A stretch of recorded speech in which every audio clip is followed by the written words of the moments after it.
Let's take a look at a couple of features you get when you're using Bridge and you use the Adobe Camera Raw.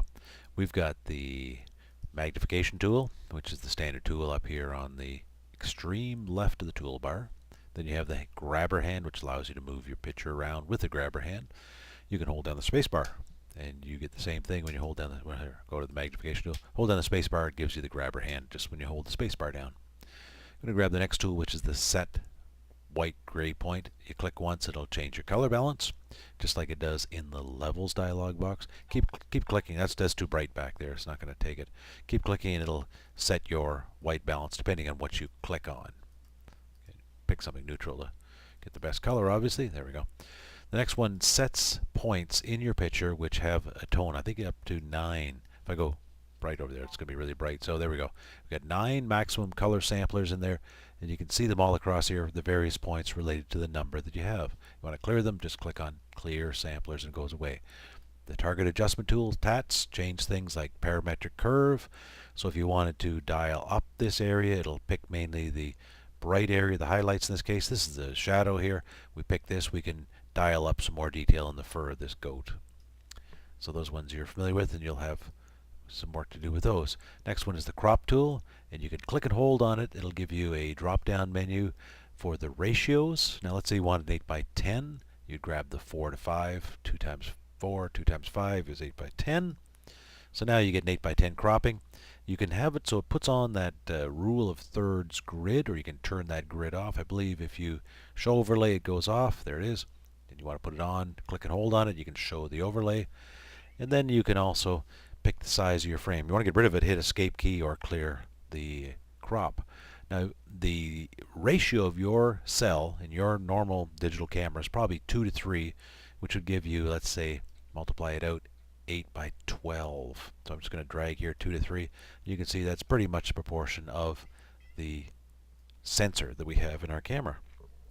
So there we go. There's their sensor. 2 to 3 is what it is. I'll just clear that off again, hit the escape key, and it goes off. The next one is the straightening tool. Now the straightening tool allows you to draw a line, dancing ants, through your picture, and that will rotate your picture if necessary. Let me put a little bit off here and you get the gist of what I'm after. So grab the straightening tool and drag across your horizon line, and it's going to rotate your picture so the line you dragged across there will be the new cropping, with it being horizontal in the frame when it's cropped. The brush tool, this is kind of weird one here. This is the healing brush spot removal. Now, if I had some dust up here in the sky, and I don't think I do, I don't think there's any up here. If I had some dust in the sky, let's pretend I've got a dust speck up here. If you were to drag with this tool, it'll give you one box which is a clear area and one box is a receiver area. So let's say this area is clear. You could have it mask out the dust that would show up in here. So it would apply to any frame you call up that same area. The advantage to this would be if you had a let's say a series of shots and the dust is in the same spot in your sensor.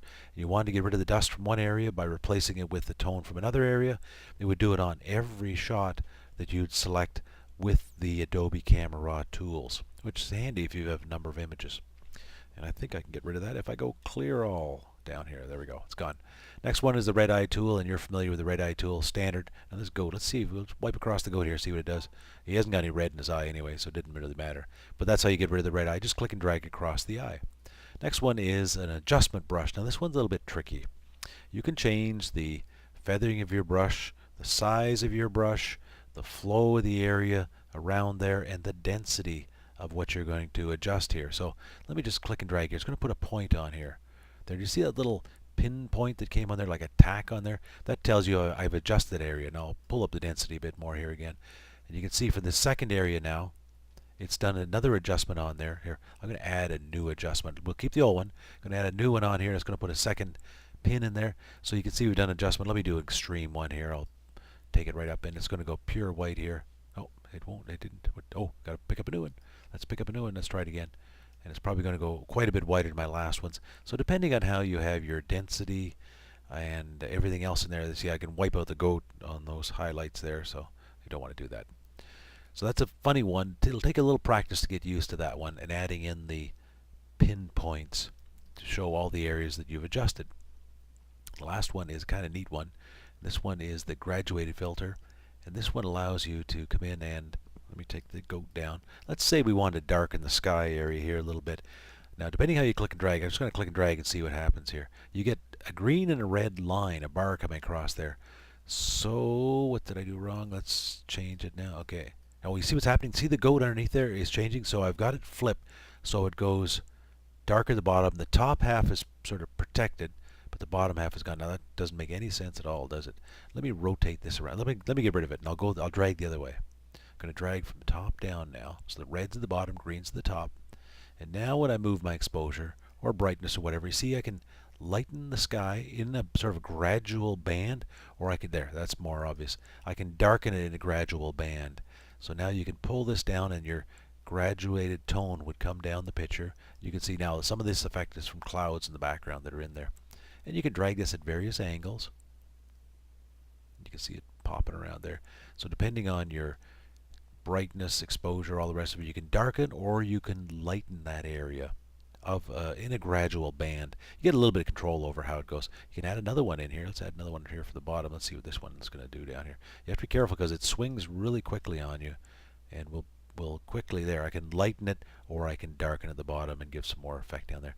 So you'd have to have the right kind of shot, like a water scene. You want to darken the water in the foreground but leave the middle area just fine. And then you can rotate your picture left or right, whatever you'd like to do. Now, one more I'd like to show you that I skipped over really quick, and I just have to come back here and find it. Oh no, I've lost it. Not spot removal. I wanted to show you it's not in this section here. Oh, wait a minute. I think I may have lost it. No. Okay, I'll show you another little trick coming up soon with another adjustment, and it'll make sense once you see the adjustment coming up with the, it was it was here, and I've lost it. I don't know what I've done with it.